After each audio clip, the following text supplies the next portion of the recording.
Assalamualaikum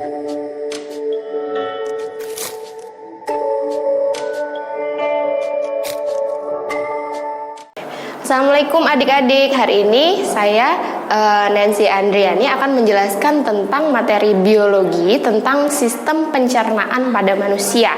Hari ini kita akan membahas beberapa organ dan juga enzim-enzim apa saja yang terdapat pada organ pencernaan tersebut. Oke adik-adik, mari kita mulai pembahasan tentang sistem pencernaan pada manusia. Jadi yang pertama, sistem pencernaan pada manusia kita mulai dari rongga mulut. Nah, di rongga mulut itu kita punya lidah, gigi, dan kelenjar ludah. Nah, yang pertama kita punya lidah. Lidah itu fungsinya sebagai indera pengecap atau indera perasa. Jadi lidah itu bisa untuk merasakan rasa makanan. Jadi ada asam, ada asin, ada manis, dan ada pahit. Nah, itu kita rasakan pada lidah. Nah, kenapa sih lidah itu kok bisa merasakan rasa makanan? Karena di permukaan lidah itu ada sel-sel papila lidah yang dia itu mempunyai sel-sel syaraf. Nah, sel-sel syaraf itu akan meneruskan rangsangan rasa yang kita tangkap untuk dilanjutkan ke otak sehingga kita bisa menerjemahkan rasa. Lalu yang kedua ada gigi. Nah, gigi pada manusia itu ada 3 macam, yaitu gigi seri, gigi taring, dan gigi geraham. Gigi seri gunanya itu untuk memotong makanan, gigi taring untuk menyobek makanan, dan gigi geraham adalah fungsi yang paling penting yaitu untuk mengunyah makanan. Selanjutnya ada kelenjar ludah. Nah, kelenjar ludah ini fungsinya adalah untuk membasahi makanan. Jadi makanan yang kita makan itu nanti akan lebih lembab atau lebih terasa basah sehingga dia mudah untuk ditelan. Nah, supaya makanannya juga tidak kering. Selain itu, kelenjar ludah itu di dalamnya juga mengandung enzim amilase. Enzim amilase ini tugasnya adalah mencerna amilum menjadi glukosa. Nah, jadi kenapa kok kita makan nasi atau makan roti, lama-kelamaan setelah kita kunyah itu rasanya menjadi manis? Karena di dalamnya terdapat enzim amilase yang mengubah karbohidrat menjadi glukosa. Oke, itu tadi penjelasan tentang rongga mulut. Nah, setelah makanan ditelan, maka makanan itu akan masuk ke kerongkongan. Di kerongkongan ini ada semacam tulang rawan yang bentuknya seperti cincin-cincin yang bisa merenggang dan bisa menyempit. Nah, kerongkongan ini dia melakukan gerakan peristaltik, yaitu gerakan di mana makanan didorong supaya dia bisa masuk ke lambung. Nah, setelah dari kerongkongan, makanan akan masuk ke lambung. Nah, di dalam lambung itu terdapat enzim HCl atau kita menyebutnya sebagai asam klorida.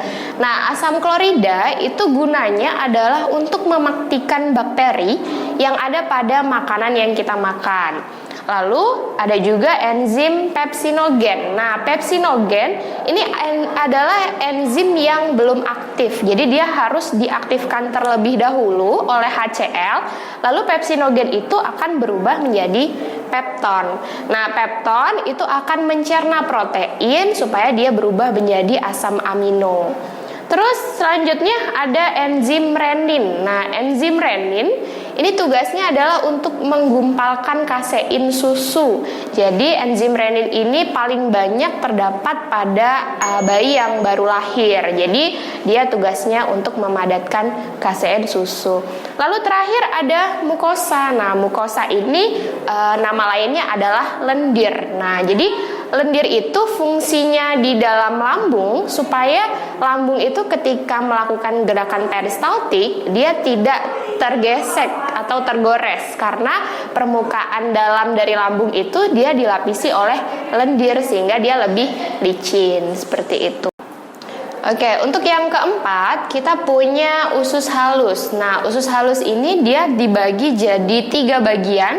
Ada duodenum atau usus 12 jari, jejunum atau usus kosong, dan ileum yaitu usus penyerapan.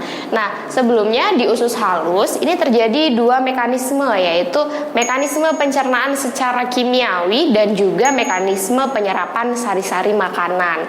Nah, di dalam usus halus kita punya 4 jenis enzim, yaitu yang pertama ada enzim sakrase, yaitu tugasnya adalah mengubah glukosa menjadi fruktosa. Lalu ada enzim maltase, yaitu mengubah maltosa menjadi glukosa. Enzim laktase, tugasnya mengubah laktosa menjadi glukosa. Dan terakhir ada erepsinogen, yang dia harus diaktifkan terlebih dahulu sehingga menjadi enzim erepsin. Nah, enzim erepsin ini dia harus mengubah pepton menjadi asam amino. Nah, hasil akhir dari pengubahan enzim inilah yang nantinya akan diserap sebagai sari-sari makanan. Nah, selain itu, usus halus ini juga punya suatu aksesoris, yaitu yang kita sebut sebagai pankreas. Nah, pankreas ini dia mempunyai beberapa enzim, yaitu ada enzim lipase, amilase, dan juga tripsin. Nah, enzim lipase ini tugasnya adalah memecah lemak. Jadi lemak akan dipecah menjadi partikel-partikel yang lebih kecil sehingga dia mudah untuk dicerna. Lalu yang kedua ada amilase. Nah, amilase ini dia mengubah amilum menjadi maltosa, yaitu produk gula. Dan yang terakhir adalah tripsin. Nah, tripsin ini dia tugasnya adalah untuk mencerna protein agar berubah menjadi pepton. Nah, pepton inilah yang nanti dia bisa diserap oleh usus halus sebagai sari-sari makanan.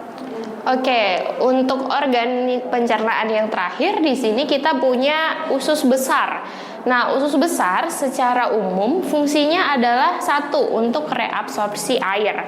Reabsorpsi air itu berarti nama lainnya adalah untuk menyerap air.